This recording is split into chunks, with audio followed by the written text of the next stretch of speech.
और इंस्पेक्टर, डंडा नीचे रख। तू जानता नहीं है मेरा नाम चिंगारी है, चिंगारी किन्नर। और अगर चिंगारी भड़क गई ना, तेरा पूरा खानदान जल के राख हो जाएगा, समझा? ओए, तेरी जैसी चिंगारी को जुत्ती से बुझाती हूँ मैं। सीमा पटेल नाम है मेरा। ए चिंगारी, जब जेल में तेरा तेल निकाला जाएगा ना, जब तुझे पता चलेगा। शायद तुझे सिद्धांत कश्यप के सिद्धांतों के बारे में नहीं पता। एक बार थाने चल, जब तुझे पता चलेगा कि सिद्धांत कश्यप क्या है, समझ गई? ओए सिद्धांतवादी, तूने क्या सोचा? ये हथकड़ी तूने लगाई है? अगर तू ऐसा सोच रहा है ना, तो ये तेरी सबसे बड़ी भूल है, क्योंकि चिंगारी की मर्जी के बिना ना चिंगारी को कोई छू भी नहीं सकता। बड़ा घमंड है तुझे अपने ऊपर। सीमा पटेल नाम है मेरा। तेरी जैसियों की नाक में नकेल डालना अच्छी तरह से जानती हूँ मैं। किस जुर्म में मुझे गिरफ्तार किया जा रहा है? अब आए ना असली मुद्दे पर। और सुन, मैंने तेरे सारे गुनाहों की लिस्ट बनाकर ना अपने थाने में चिपका रखी है। एक बार थाने चल, मैं तुझे एक एक कर कर तेरे सारे गुनाह गिनवाऊंगा। अगर मैंने चुपचाप ये हथकड़ी लगवा ली ना, इसका मतलब ये नहीं कि मैं चुपचाप थाने चली जाऊंगी। पहले ये बता, किस जुर्म में गिरफ्तार किया है मुझे? पूरी 25 एफआईआर दर्ज है तेरे खिलाफ। जिन जिन को तूने मारा है ना, और जिनके तूने हाथ पैर तोड़े, उन सब ने तेरे खिलाफ रिपोर्ट कराई है थाने में, समझ गई ना? अब तेरी सारी दादागिरी निकलने वाली है। सीधी तरह चल रही है या फिर पुलिस हथकंडा अपनाऊं मैं? अगर पुलिस हथकंडे पे आ गई ना, तो तू अपने पैरों पे खड़ी नहीं हो पाएगी। तू क्या सोच रहा है इंस्पेक्टर? तू चिंगारी को थाने ले जा पाएगा? चिंगारी को चाहने वाले हजारों लाखों में हैं। रास्ता जाम हो जाएगा, फोर्स बुलानी पड़ेगी रास्ता खुलवाने के लिए। सिद्धांत सर, यो चिंगारी तो नेताओं की भाषा में बात कर रही है हमसे। इसकी सारी नेतागिरी निकाल दूंगा। एक बार थाने तो चलने दे इसे, वहीं तेल निकालूंगा तेरा। चल। और इंस्पेक्टर, मेरी बात सुन ले, उसके बाद तू जहां बोलेगा ना, वहां ये चिंगारी जाएगी। और मैंने उन हरामियों के हाथ पांव क्यों तोड़े हैं ना, अगर तेरी बहन, बेटी या फिर बीबी को कोई हरामजादा छेड़े या फिर उसके साथ मनमानी करे, तो तू क्या करेगा? बोल, क्या करेगा? उसके हाथ पांव तोड़ेगा या फिर पूजा की थाली लेके आरती उतारेगा उसकी, कि भाई तूने बहुत अच्छा काम किया है इसलिए मैं तेरी आरती उतार रहा हूं? बोल, मारेगा या फिर आरती उतारेगा? कानून किस लिए बना है? कानून से सजा दिलवाऊंगा उसको। वाह वाह इंस्पेक्टर, कानून और कानून के रखवाले। जहां पे वारदात होती है ना, वहां ना तो कानून होता है और ना ही कोई कानून का डर और ना ही कोई कानून का रखवाला। वहां पे होती है डरी हुई, सहमी हुई, घबराई हुई लड़की और हवस से भरे सुअर आराम के पिल्ले। उन लोगों को सजा दिलाने के बजाय मैं उन लोगों को यह बोलती कि भैया रुक जाओ, मैं पुलिस स्टेशन जाके पुलिस बुला के लाती हूँ, तब तक मेरा इंतजार करो। नहीं, चिंगारी नाम है मेरा, चिंगारी किन्नर। वही चीर फाड़ के फैसला कर देती हूँ, इंतजार नहीं करती मैं किसी का, समझे? शायद तुझे कानून की ताकत का अंदाजा नहीं है चिंगारी।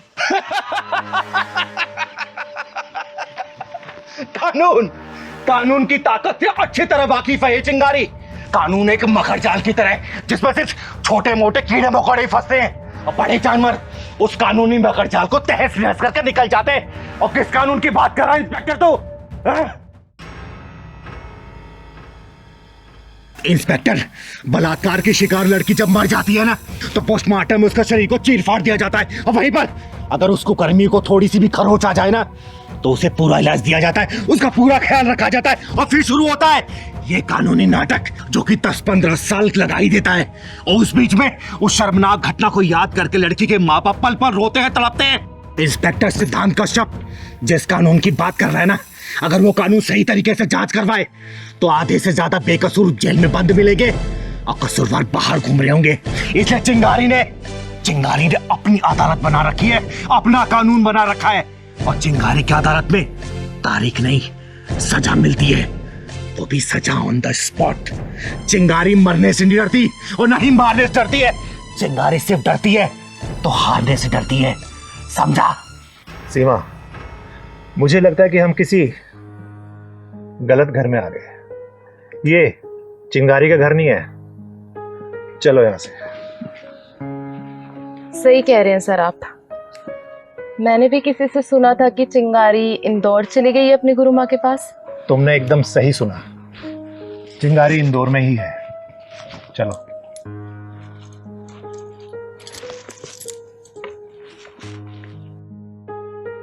तुम्हें आज 2 साल बाद अपनी माँ की और तुम्हें अपनी सास की कैसे याद आ गई? चिंगारी जी, मैं इन दोनों को ना अच्छी तरीके से जानती हूँ। बिना लालच के तो यहाँ आए नहीं होंगे ये। माँ जी, हमारी गलतियों को भुला दीजिए और चलिए हमारे साथ घर। हाँ माँ, आपके बिना घर अच्छा नहीं लगता। माँ जी अब कहीं नहीं जाएंगी यहाँ से। चिंगारी जी, जरा इनसे पूछिए तो सही, आज इनके मुंह से ये मीठे मीठे बोल मक्खन वाले कैसे निकल रहे हैं? कल भी तो यही माँ थी ना जिसे देख के इन दोनों को बुखार आ जाता था। जवाब दो अपनी माँ का।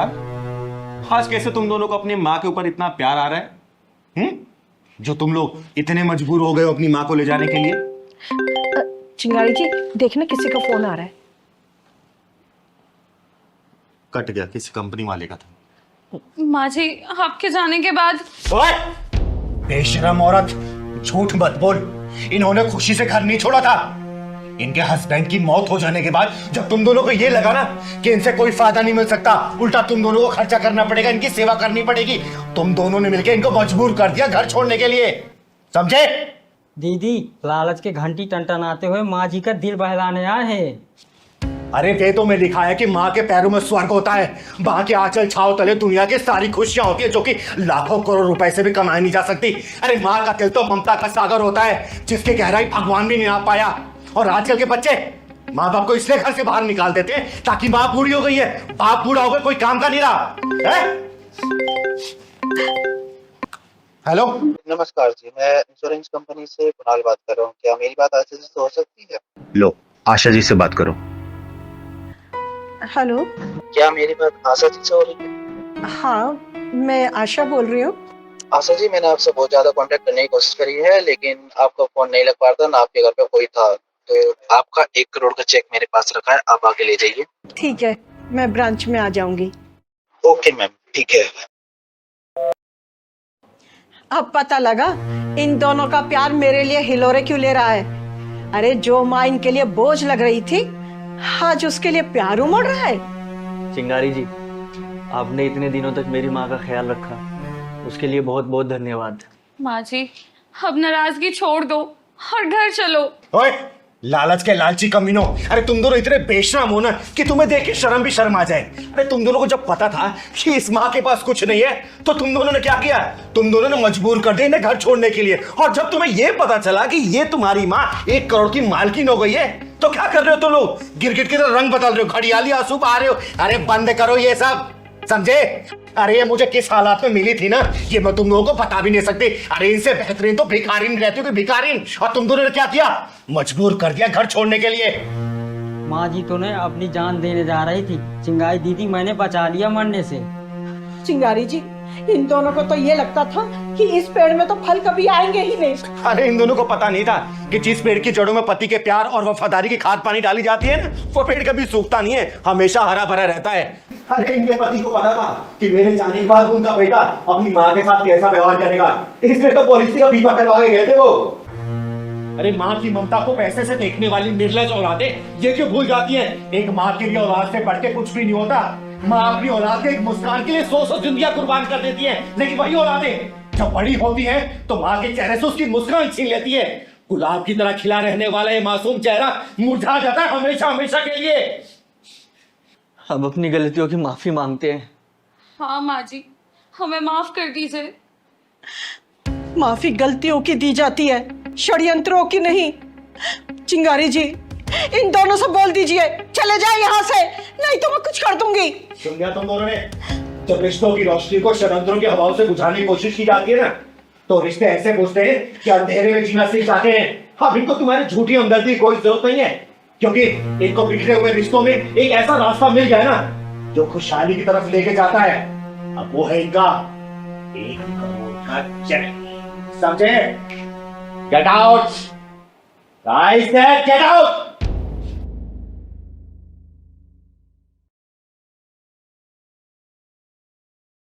क्या हो बेटा, किसी ने कुछ कहा है क्या तुमको? हाँ बेटा, किसी ने मारा है क्या, बता। मम्मी पापा ने डांटा क्या? बताओ, बोलो बेटा। दीदी, मेरे मम्मी पापा मुझसे प्यार नहीं करते।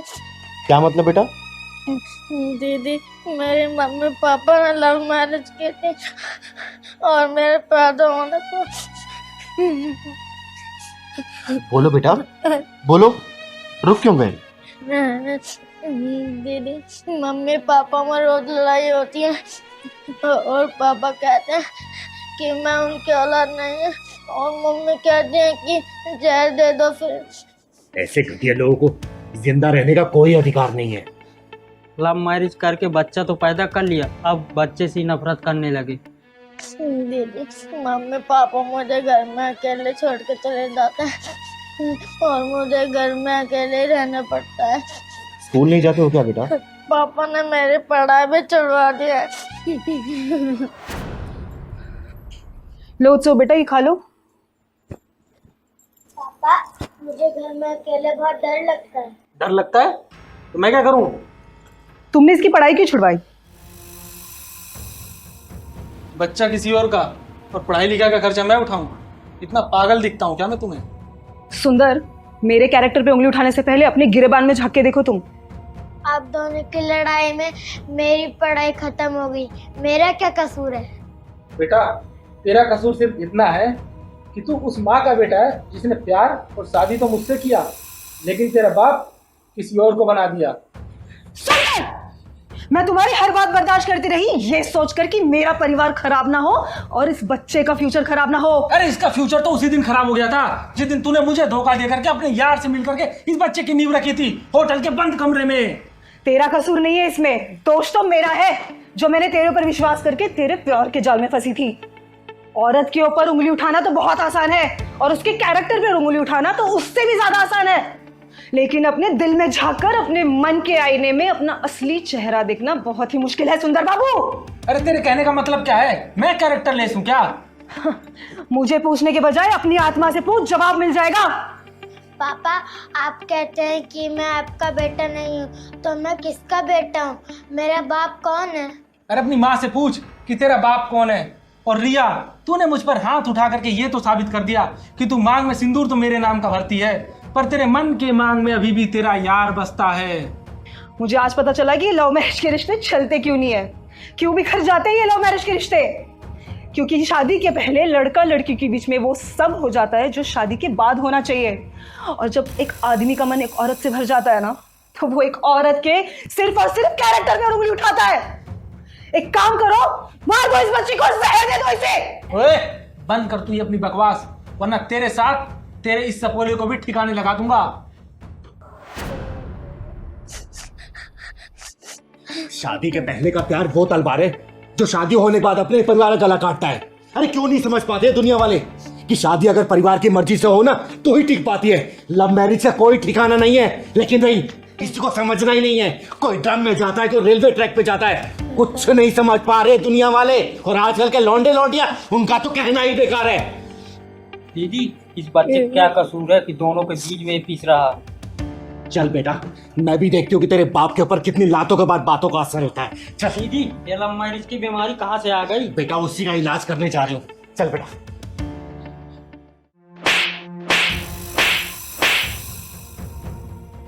ओए भिखमंगी किन्नर, तेरी हिम्मत कैसे हुई मुझे थप्पड़ मारने की? ओए, उसी तरीके से जिस तरीके से तूने इस बच्चे की माँ को बोला कि ये बच्चा तेरा नहीं है। तो आप ही है ना वो गरीबों और मजबूरों की मसीहा चिंगारी जी? मैं आप दोनों की लड़ाई से परेशान होकर चिंगारी दीदी के पास चला गया था। मैं क्या हूँ ये मैं खुद नहीं जानती, लेकिन हाँ ये जरूर जानती हूँ कि मुझे अन्याय और जुर्म बिल्कुल पसंद नहीं है।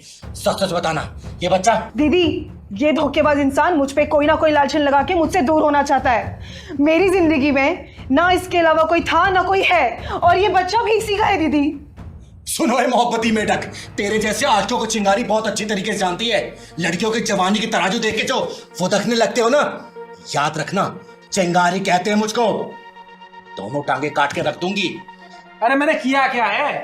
अरे तेरे जैसे घटिया किस्म के जो लड़के होते हैं ना, वो लड़कियों को आसमानी सपने दिखा के यूज करने के बाद जब मन की शांति मिल जाती है ना, तो उसके कैरेक्टर पे उंगली उठा के उससे पीछा छुड़ाना चाहते हो ताकि दूसरी जगह मुंह मार सको। समझे? दीदी, इसकी शक्ल ही चोरों जैसी लग रही है। सही कह रहा है पहलवान। कान खोल के सुन ले, चिंगारी का पहला और आखिरी फैसला है, चुपचाप अपने ये 10 जगह मुंह मारने वाली आदत छोड़ के ना बाप और पति का फर्ज निभा, वरना चिंगारी सुधार नहीं पाई ना बेटा 2 मिनट में इस दुनिया से ऊपर पहुंचा देगी, समझा?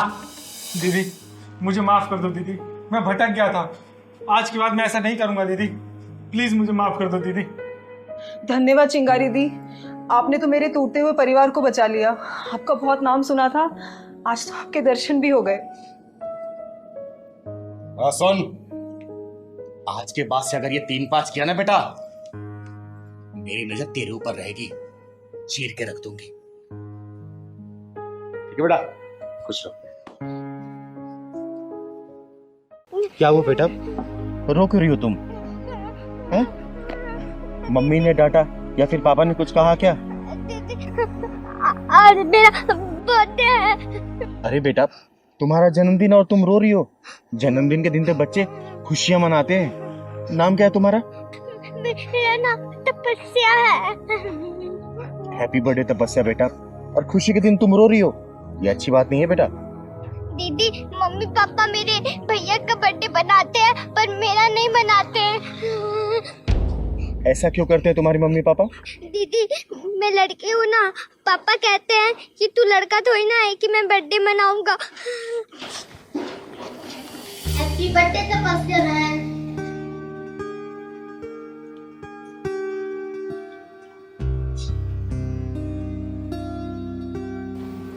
भाई तेरे बर्थडे पे मम्मी केक लाती है, ड्रेस लाती है, और मेरा बर्थडे तुमको याद भी नहीं रहता है। मुझे तो याद रहता है ना तपस्या बहन। रुद्र भैया, मम्मी पापा मेरे साथ ऐसा क्यों करते हैं? क्योंकि तू लड़की है, लड़का नहीं। और तू पराई है पराई, बुढ़ापे में हमारा साथ ये देगा, तू नहीं। जा जाके काम कर। बेटा तुमने ब्रेकफास्ट किया? मम्मी तपस्या का बर्थडे है, केक मंगवा दो ना। रुद्र बेटा, ये तुम्हारी बराबरी नहीं कर सकती। पापा हम दोनों ही तो आपके बच्चे हैं, तो फिर तपस्या से भेदभाव क्यों? बेटा इसका बर्थडे क्या बनाना, ये तो लड़की है। मम्मी मैं आपकी बेटी नहीं हूँ। बहुत जुबान चलाने लगी है ये, कई दिनों से पिटी नहीं है ना। अभी डंडा उठाऊंगा और तेरा बर्थडे अच्छे से मना दूंगा। चल जाके काम कर। जी पापा जी। चुप हो जा बेटा, चुप हो जा।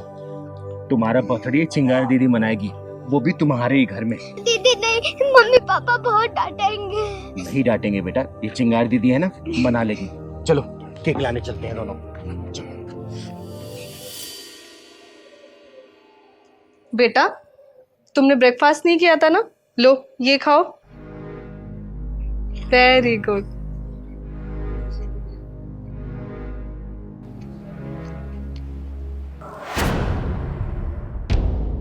मेरा नाम चिंगारी है, चिंगारी किन्नर।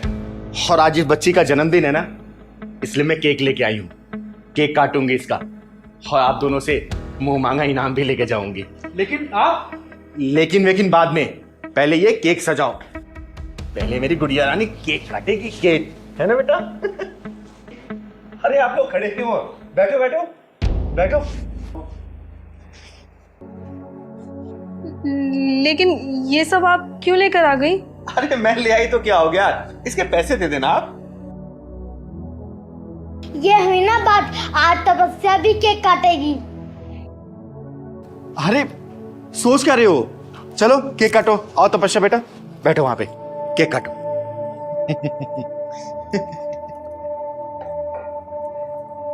केक काटेगी तपस्या बेटा। ये रहा केक, ये लो बेटा, पकड़ो। अरे वहां बैठे क्या हो, यहां बैठो आप। अरे बहन हाथ लगाओ, केक कटवाओ ना। तपस्या बेटा केक काटो, केक काटो। Happy birthday to you, happy birthday to you, happy birthday dear Tapasya, happy birthday to you.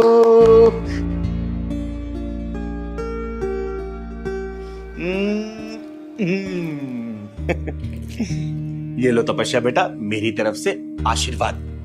ऐसे ही हमेशा खुश रहो, चहकती रहो, फूलों की तरह महकती रहो। भगवान तुम्हें हमेशा खुश रखे। थैंक यू चिंगारी दीदी। दीदी ये सब आपने क्यों किया? क्योंकि आप लोगों ने ऐसा नहीं किया। अरे बेटा बेटी में भेदभाव करना बहुत बड़ा पाप है, और दुनिया में बहुत सारे ऐसे लोग हैं जो बेटा बेटी में भेदभाव करते हैं। समय का कुछ पता नहीं होता कि समय कब करवट बदल ले और बेटा कब आपसे मुंह मोड़ ले। वो कहते हैं ना, बेटा एक समय पे माँ बाप को छोड़ सकता है, लेकिन बेटियां मरते दम तक साथ नहीं छोड़ती। अरे बेटियों की खुशियां होती कितने दिन की हैं, जब तक वो माँ बाप के साथ रहती हैं, और जब शादी हो जाती है तो पता नहीं होता कि ससुराल में मुस्कुराएगी या फिर आंसू बहाएगी। समझे? दीदी आप सच कह रही हैं, बेटियों की खुशियां तब तक ही होती हैं जब तक वो माँ बाप के साथ हैं। कहने को तो बेटियों के दो घर होते हैं, लेकिन दोनों घर में से कोई भी घर उसका नहीं होता। दोनों जगह वो पराई ही बोली जाती हैं। आई एम सॉरी दीदी। हम आज के बाद लड़की या लड़का में कोई भेद नहीं करेंगे। दीदी आपने हमारी आंखें खोल दी। हमेशा खुश रहो, और हमेशा एक बात याद रखना कि बेटा बेटा सब करे, बेटी करे ना कोई, और बेटी ही इस जग में माँ बाप का सहारा होए। समझे? खुश रहो बेटा, सब खुश रहो। किशोरी कुछ ऐसा इंतजाम हो जाए, जुबां पे राधा राधा राधा नाम हो जाए। कितना प्यारा गाना गा रहे हैं दोनों बच्चे। हाँ दीदी बहुत अच्छा है।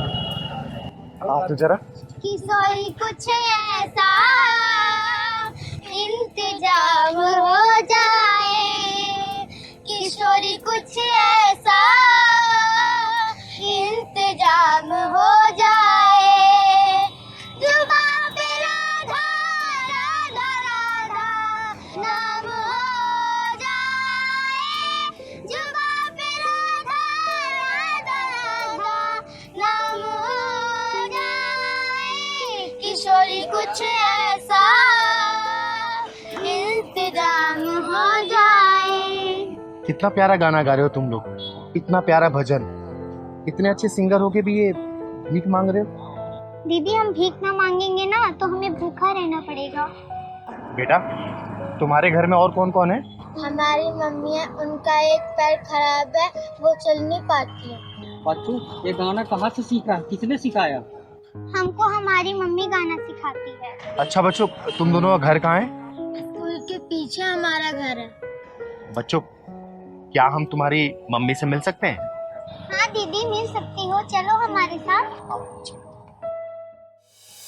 हरे कृष्णा हरे कृष्णा। आपका नाम क्या है बेटा? और आपका? रुद्र। मम्मी मम्मी देखो आपसे कोई मिलने आया है। अरे बैठिए, आप बैठिए। नमस्ते, मेरा नाम चिंगारी है, चिंगारी किन्नर। नमस्ते दीदी। माँ ये दीदी आपसे मिलना चाहती थी। आइए दीदी बैठिए। बहन शायद आपको पता नहीं होगा कि आपके घर में दो अनमोल रत्न ने जन्म लिया है, जिनके गले में साक्षात सरस्वती जी का वास है। कितना सुरीला गाते हैं ये दोनों। बहन आपका नाम क्या है? दीदी हमारा नाम रागिनी सरगम है। अरे वाह क्या नाम है, रागनी। तभी तो आपके बच्चे इतने सुरीले हैं। दीदी गरीब इंसान कितना भी गुणी क्यों ना हो, उसकी गरीबी सारे गुणों पर भारी पड़ती है। पर मैं जानती हूँ कि मेरे बच्चे फुटपाथ पर गाते गाते ही बड़े होंगे और एक दिन गुमनाम मौत की गोद में सो जाएंगे।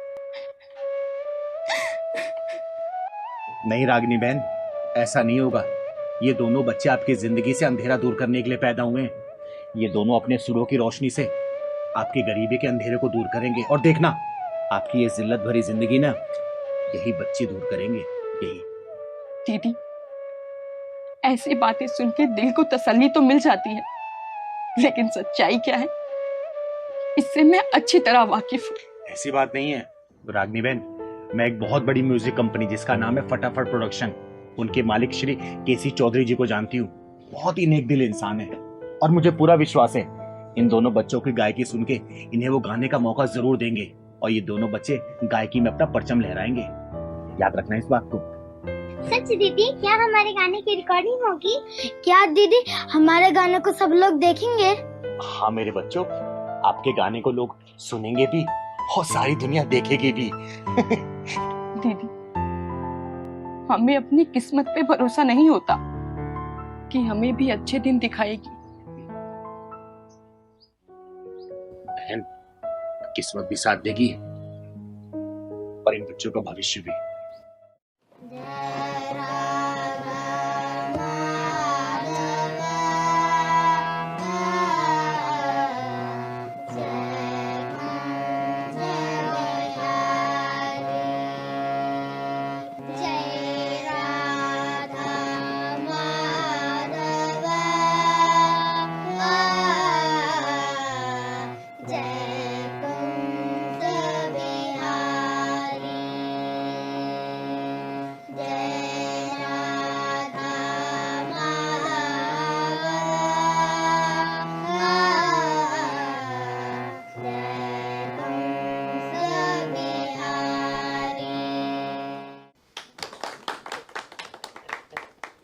सर, कैसा लगा आपको बच्चों का गाना?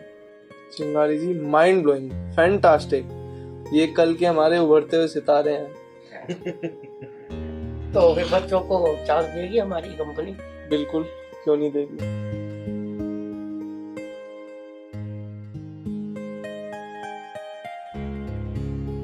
हेलो, हाँ राज जी, मैं आपके पास 2 बच्चों को भेज रहा हूँ। इनकी रिकॉर्डिंग कराइए।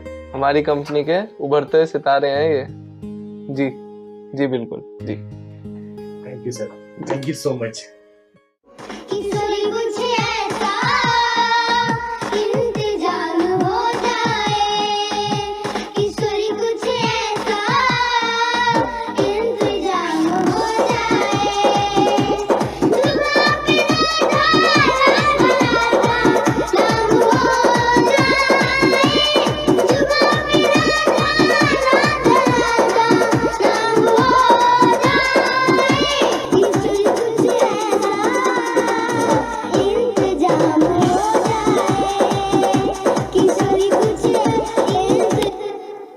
तपस्या और रुद्र दोनों बेटा मिलकर गाओ और एक साथ गाओ, रिदम से चिपक कर, ठीक है? और सुर प्रॉपर लगाओ बेटा, जैसे यहाँ पे गाए थे। आओ तो फिर से टेक करते हैं, आ जाओ।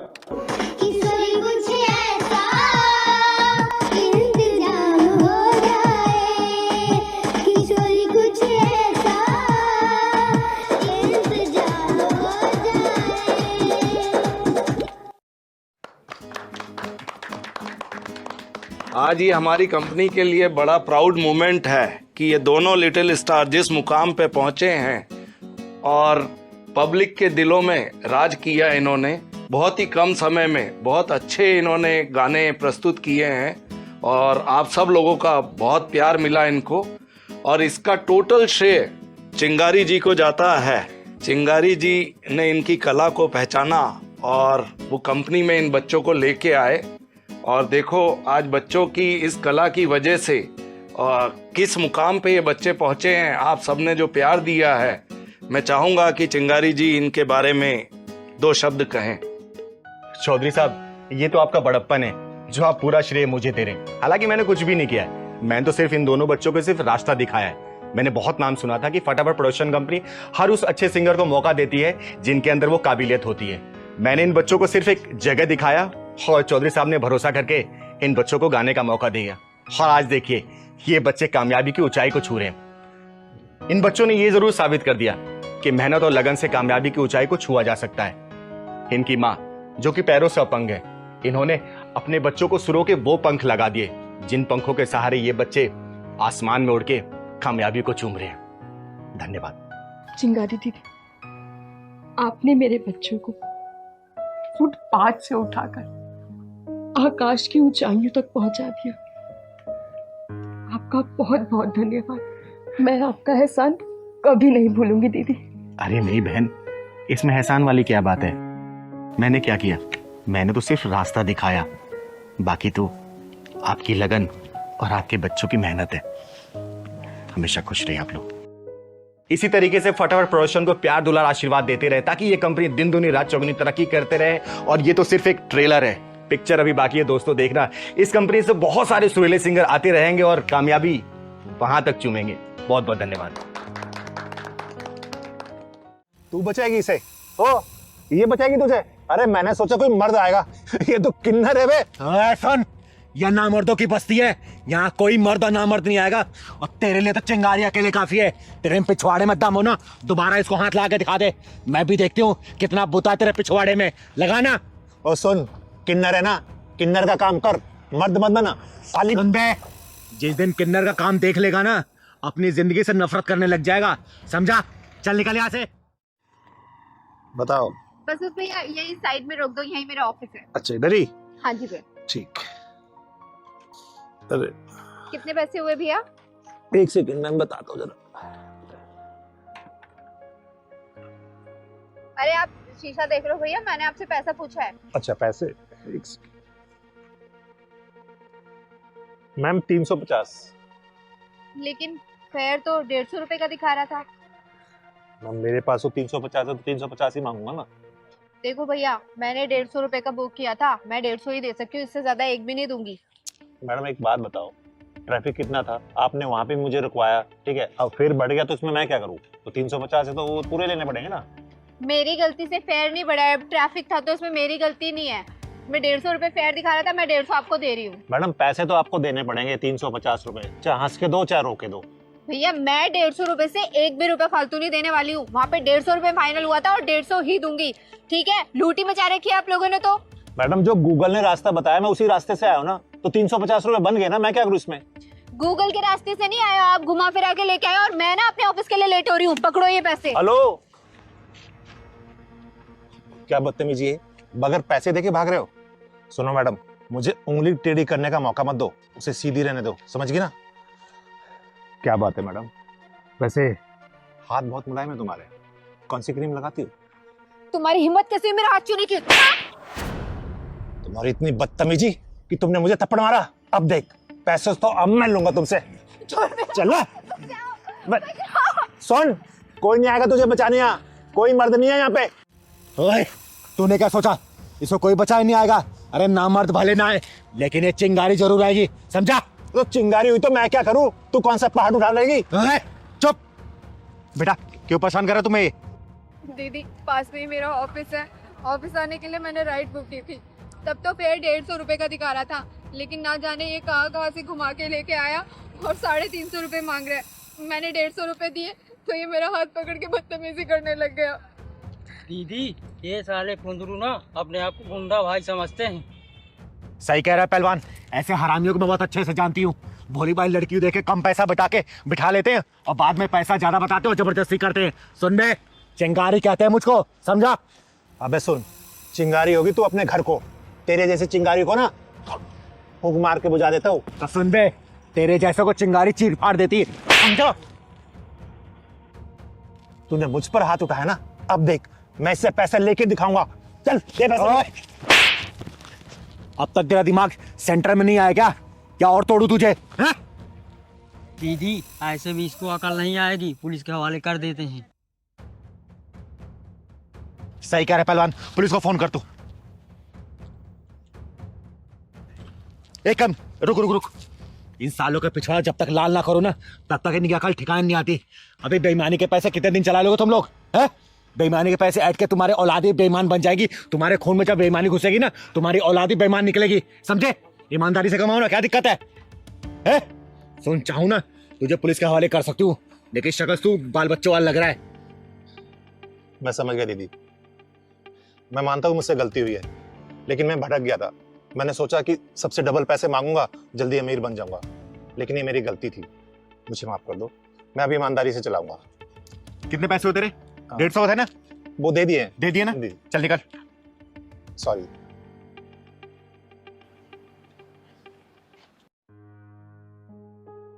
थैंक यू दीदी। कोई बात नहीं बेटा, अच्छा किया तूने स्टैंड लिया इसके लिए। चल जा, घर आ गया तेरा? हाँ, ऑफिस जाना था दीदी। जा ऑफिस।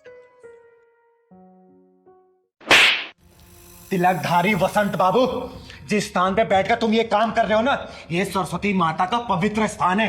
जिन हाथों से तुम ये साज-बाज बजा रहे हो ना, उन्हीं हाथों से तुम इस लड़की को छेड़ रहे हो। अरे तुम्हें चुल्लू भर पानी में डूब मरना चाहिए। तुमने संगीत और संगीत की शिक्षा का नाम मिट्टी मिला दिया है।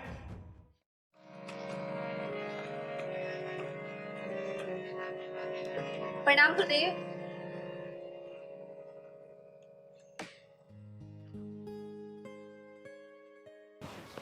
अरे प्रणाम दीपा, कैसी हो तुम? मैं अच्छी हूँ गुरुदेव। आप बस मुझे ये बताइए कि मेरी रिकॉर्डिंग कब होगी। मैं तो आपको अगले 6 महीने तक की फीस भी जमा कर चुकी हूँ।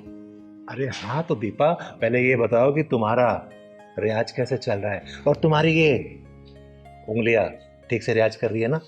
हाँ गुरुदेव, रियाज तो सब बहुत अच्छा चल रहा है और सारी प्रैक्टिसेस मैं कर रही हूँ जो आपने मुझे बताई हैं। अच्छा एक सेकंड, ये गले में कोई दिक्कत तो नहीं है ना? नहीं नहीं गुरुदेव, गले में कैसी दिक्कत? मतलब कोई खिंच खिंच आवाज, मतलब रियाज ठीक से है ना? अरे नहीं नहीं गुरुदेव, आपने सारी प्रैक्टिसेस जो मुझे बताई है ना, वो बहुत ही स्मूथ है। एक बात बताओ दीपा, अगर तुम यूं ही लगन से सीखती रहोगी ना, तो सच में तुम एक दिन बहुत बड़ी सिंगर बन जाओगी। गुरुदेव हाथ छोड़ो मेरा, ये क्या कर रहे हैं आप? इसमें बुरा मानने की क्या बात है, म्यूजिक ऐसे ही सिखाया जाता है। आओ मेरे पास आओ, अरे आओ ना। नहीं नहीं। ओहो, फिर बुरा मान गई। आओ इधर आओ। अच्छा आओ ना एक बार, तुम इधर बैठो मेरे पास, आ जाओ। मैं इसको इधर कर लेता हूँ और आराम से ना, बिल्कुल फ्री माइंड होके चलो करो रियाज।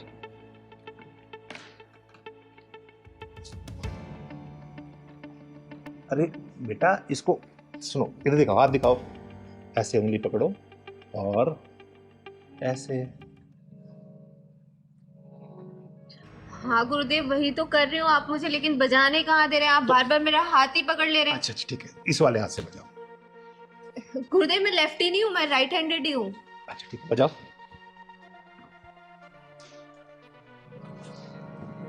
वैसे दीपा एक बात बताओ, तुम बहुत जल्दी में सीख गई हो।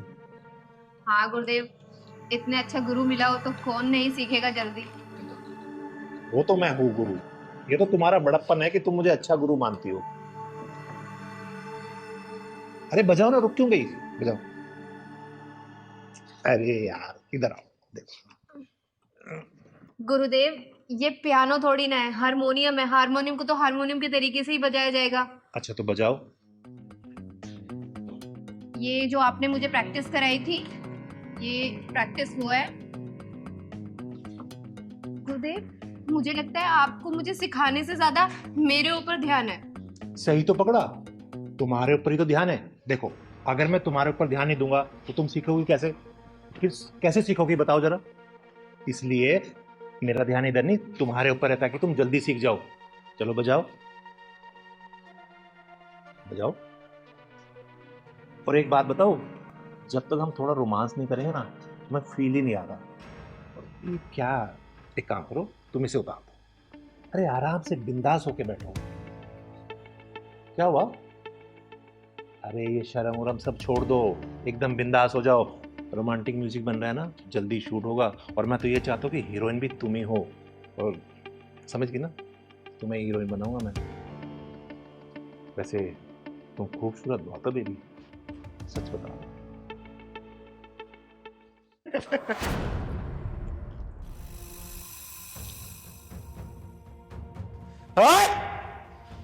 मैं आई तो थी तुझे कॉलेज का एनुअल कॉन्ट्रैक्ट देने के लिए, लेकिन मुझे लगता है तेरी मौत का कॉन्ट्रैक्ट एक चिंगारी साइन करेगी। दीदी अच्छा आप टाइम से आ गई, वरना न जाने ये मेरे साथ क्या करता। तो चिंता मत कर बेटा, चिंगारी राइट टाइम पे राइट जगह ही पहुंचती है। तिलकधारी वसंत बाबू, बहुत नाम सुना है तेरा मैंने कि तू बहुत बड़ा म्यूजिक टीचर है। सोचा था मेरे बच्चों का भविष्य ना तेरे हाथों में आएगा तो उज्जवल होगा, बहुत बड़े सिंगर बनेंगे ये। लेकिन तू म्यूजिक टीचर और संगीत के नाम पे कलंक है, कलंक। अरे दीदी ऐसी कोई बात नहीं, मैं तो इसे म्यूजिक सिखा रहा था, पता नहीं क्यों बुरा मान गई। मैंने कोई गलत किया तुम्हारे साथ? नहीं नहीं दीदी, ये झूठ बोल रहा है। ये रोजाना मेरे साथ ऐसी उठपटांग हरकतें करता रहता था, लेकिन आज तो उसने हद ही पार कर दी। साले, गुरु और शिष्य का रिश्ता बहुत ही पवित्र होता है, एक गरिमा होती है उसकी। लेकिन तूने ये हरकत करके ना गुरु नाम को कलंकित कर दिया है। अरे भरोसा उठ जाएगा लोगों का गुरु नाम से। देखो दीदी, जैसा आप सोच रही है वैसा नहीं हो। पता नहीं मुझे क्या हो गया, बस मैं इसकी खूबसूरती देख के भटक गया। अच्छा, इसकी खूबसूरती देख के तू भटक गया था। एक काम कर, देख मेरी खूबसूरती और जरा भटक के दिखा ना। आ दिखा। दीदी मैं मान तो मेरे से गलती हो गई, बोल रहा हूँ ना आपको, आज के बाद मैं हर शिष्य को अपनी बहन मानूंगा। देख तिलकधारी वसंत बाबू, तो ब्राह्मण कुल से आता है, इसलिए तेरे ऊपर हाथ नहीं उठा रही हूं, वरना अब तक तुझे चीर के रख देती। समझा? पहली और आखिरी दफा वार्निंग दे रही हूं, आज के बाद से तूने ऐसी घिनौनी हरकत की ना, तेरे इस हारमोनियम के साथ ही ना तेरी कब्र यहीं खोद दूंगी। समझा? और सुन बेटा, आज के बाद से इस साले के पास से संगीत सीखने की कोई जरूरत नहीं है, ठीक है?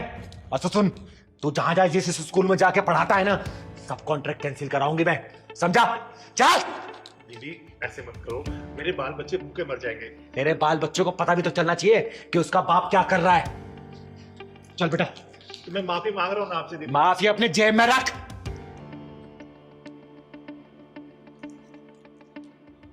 अबे तिलकधारी बसंत, साला जब देखो लड़की देख के पिघल जाता है। अबे कभी म्यूजिक भी सिखा दिया कर। लड़की लड़की लड़की। आज के बाद मैं लड़की नहीं छोड़ूंगा, ये तो पक्का है। नहीं तो किन्नर आके मुझे फिर मारेगी। वैसे बहुत तेज मारती है, शुक्र ढक्कन नहीं लगाया उसने। हे सरस्वती माता, मुझे माफ करना।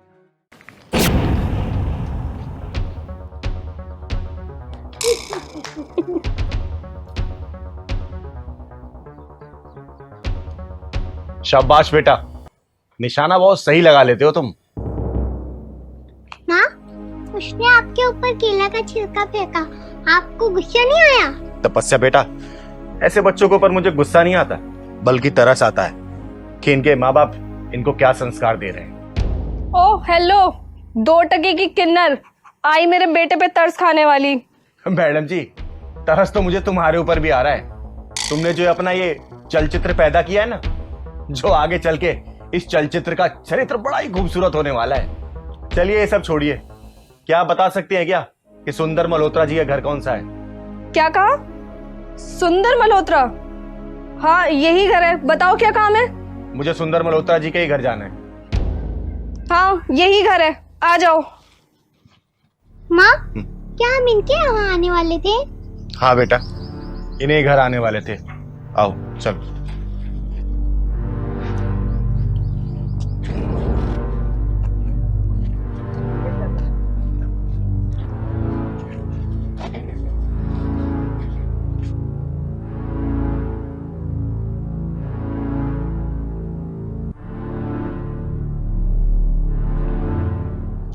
हाँ बताओ क्या काम है?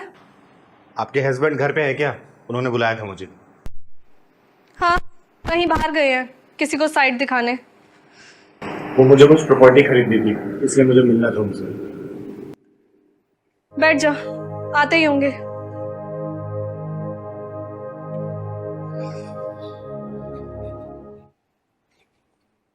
क्या लेगी, चाय पानी या फिर कॉफी? रहने दीजिए, तकलीफ करने की कोई जरूरत नहीं है। ये चूहे कौन है? इसके दांत तो बहुत बड़े बड़े हैं। मोंटी बेटा, ऐसे नहीं कहते। पानी तो चलेगा ना? नहीं नहीं, तकलीफ उठाने की कोई जरूरत नहीं है। अगर मल्होत्रा साहब को आने में समय है तो मैं बाद में आऊंगी। अरे नहीं नहीं, ज्यादा दूर नहीं गए हैं, आने वाले होंगे। माँ, ये आपको क्या क्या बोले जा रही हैं और आप हंसे जा रहे हो? तपस्या बेटा, करेले का रंग देख के पता चल जाता है कि कितने जहरीले पौधे की पैदाइश है। ओह 2 टके की किन्नर, तेरी औकात नहीं है मेरे घर में बैठने की। वो तो मेरे हस्बैंड ने तुझे बुलाया है, वरना मैं तुझे बैठने भी ना दूं। ये किन्नर क्या होता है? बेटा, किन्नर का मतलब होता है ना 3 में ना 13 में, एक खाली सिलेंडर की तरह होता है जो दिखता तो है लेकिन काम का नहीं होता। मोंटी भैया, आपकी मम्मी ना आपको बहुत अच्छा संस्कार दिए। मॉम, ये संस्कार क्या चीज होती है? बेटा मैं बताती हूँ कि संस्कार क्या होता है और कहाँ पैदा होता है। अच्छा, तू जानती है संस्कार क्या होता है? हाँ बेटा जी, मैं जानती हूँ, अच्छी तरीके से जानती हूँ। संस्कार तो आपके अंदर भरा पड़ा है। मोंटी भैया कूट कूट के भरा, कूट कूट के। ओ लड़की, अपनी औकात में रह और अब बकवास बंद कर। अरे मैडम जी, नाराज क्यों हो रही हो? आपके साहबजादे ने पूछा तो ये बता रही है। मोंटी बेटा, संस्कार के कई रूप होते हैं, कई चेहरे होते हैं। कुछ संस्कार तो सादगी की मिट्टी में पनपते हैं, गुलाब की तरह खुशबू बिखेरते हैं, खुशबू। और कुछ संस्कार तो नफरत और अभिमान से भरे पड़े रहते हैं। नफरत और अभिमान की मिट्टी में पैदा होते हैं वो, जो अपने आगे किसी की नहीं सुनते। माँ, ये मोंटी भैया किस मिट्टी के पैदाइश है? Oh hello, get out from my home. निकलो यहाँ से। अरे चिंगारी, तू कब से बैठी है यहाँ पर? माँ, ये आप कहाँ लेके आ गई हैं मुझे? हाँ सर, थोड़ी देर पहले ही आई हूँ मैं। अच्छा बोल, कैसा मकान चाहिए तुझे? जे कॉलोनी में रहने की इसकी औकात नहीं, और सपने देख रही है पॉश एरिया में रहने के। नकली रईस जादो, कान खोल के सुन लो। समंदर अगर शांत है ना, तो यही नहीं सोचना चाहिए कि उसमें लहरें नहीं उठेंगे, तूफान नहीं आएगा। वो जितना शांत दिखता है ना, तूफान कहीं ज्यादा भयानक लेके आता है। आई बात समझ में? तू कहना क्या चाहती है चिंगारी? यही कि नई नई रईसी पाके ये मत भूल कि समय किसी का एक जैसा नहीं होता। आज समय तेरा है, कल उसका है, परसों किसी और की चौखट पे सिर मारेगा। समय के पहिए के नीचे ने अच्छे से अच्छे दौलतमंद घुस के मर चुके हैं। ये तुम दोनों की एक औलाद है। क्या संस्कार दिया तुम दोनों इसको, जिसे ना बोलने की तमीज है और ना बात करने का लिहाज है? ये संस्कार दिया तुम दोनों ने इसको? डैड, कैसे कैसे लोगों को घर में बुला लेते हो आप? माँ छोड़ो, मोंटी भैया तो वही सब सीखेंगे ना जो उनकी मम्मी पापा बताएंगे। मल्होत्रा साहब, मेरी औकात कितनी है मायने नहीं रखता। अरे मायने तो ये रखता है कि घर में आए हुए मेहमान के साथ कैसा सुलूक किया जा रहा है। अरे बेटा, माँ, बाप, तीनों के तीनों अहंकार की भट्टी में जला के पैदा किए गए हो क्या? बोलो। तपस्या बेटा, चलो यहाँ से। जिस घर में संस्कारों का अंतिम संस्कार हो चुका हो, उस घर में सांस लेना भी संस्कारों के खिलाफ है। खिलाफ। कौन थी ये? अरे थी कोई किन्नर, बहुत मिलते हैं इसके जैसे। तुम कॉफी बना के लेके आओ, पूरा मूड खराब कर दिया।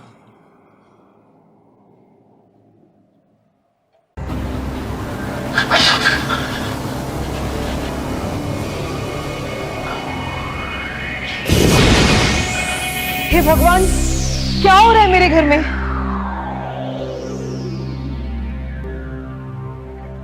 ये तो बड़ा ही चंचल और नटखट था, फिर अचानक से क्या हो गया इसको? दीदी, बड़े मन्नतों के बाद हमारा बेटा सनी पैदा हुआ और भावना दोबारा माँ नहीं बन सकती।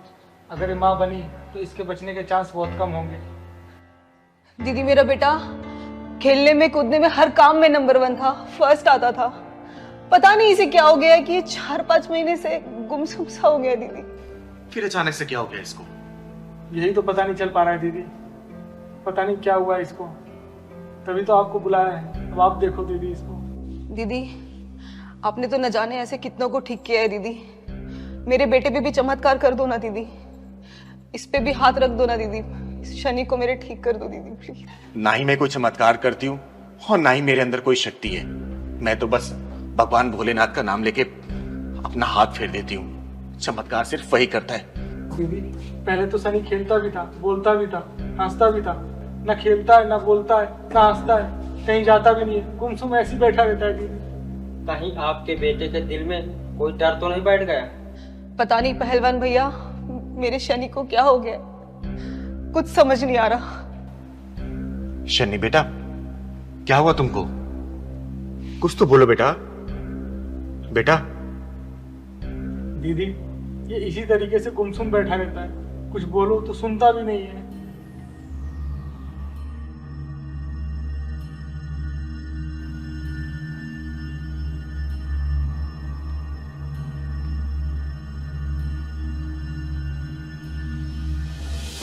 भावना बेटा, यहाँ कोई आसपास बांझन औरत रहती है क्या? हाँ दीदी, 4-5 घर छोड़कर एक बांझन का घर है। लेकिन क्या हुआ दीदी, बताओ ना। बेटा, एक गिलास पानी लेके आना, एक चुटकी हल्दी डाल देना उसमें। जा। ठीक है दीदी, मैं लेके आती हूँ।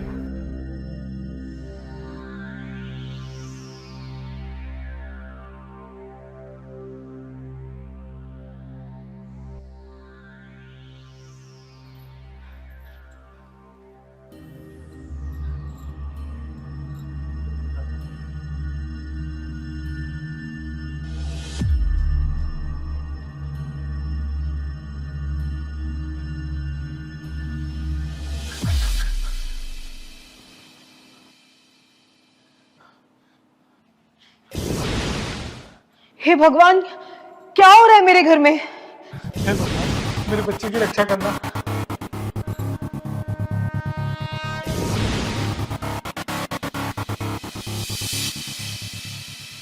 ये लो, ये पानी अपने बच्चों को पिला दो। भगवान ने चाहा ना 2-4 दिन में बिल्कुल ठीक हो जाएगा, खेलने कूदने लगेगा ये। पिला दो। दीदी बता दो मेरे बच्चे को क्या हुआ है, दीदी प्लीज बता दो। किसी औरत ने अपनी बंदी को खुलवाने के चक्कर में तुम्हारी गोद सूनी करने के लिए तुम्हारे बेटे के ऊपर मारण विद्या का प्रयोग किया था, लेकिन अब वो तंत्र कट चुका है। तुम्हारे बेटे का बाल भी बाका नहीं हो सकता।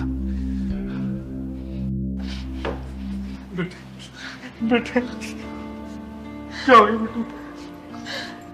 चिंगारी दीदी, मेरे बच्चे ने किसी का क्या बिगाड़ा दीदी? जो वो पापी औरत मेरे बच्चे के पीछे पड़ गई। चिंगारी दीदी, बस एक बार मुझे उस औरत का नाम बता दो प्लीज, प्लीज एक बार मुझे उस औरत का नाम बता दो दीदी प्लीज।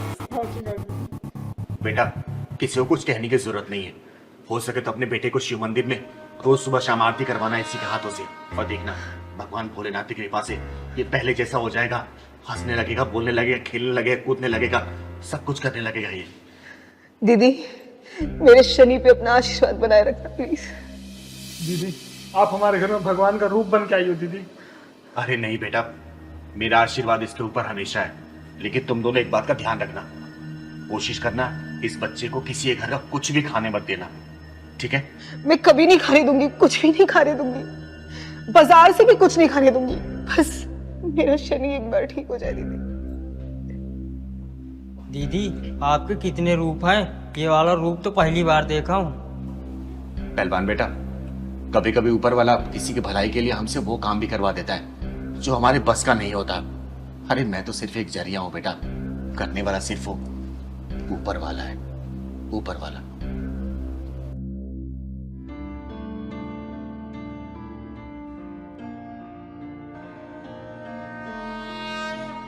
पापा शाम हो गई है, आरती का समय हो गया है।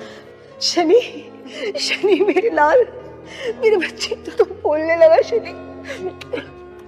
चिंगारी दीदी देखो ना, मेरा शनि बोलने लगा। चिंगारी दीदी देखो ना, देखो ना, मेरा शनि बोलने लगा। चिंगारी दीदी पापा मंदिर में चलोगे क्या? हाँ बेटे चलो हम सब मिलके मंदिर चलते हैं, चलो। हाँ, चल।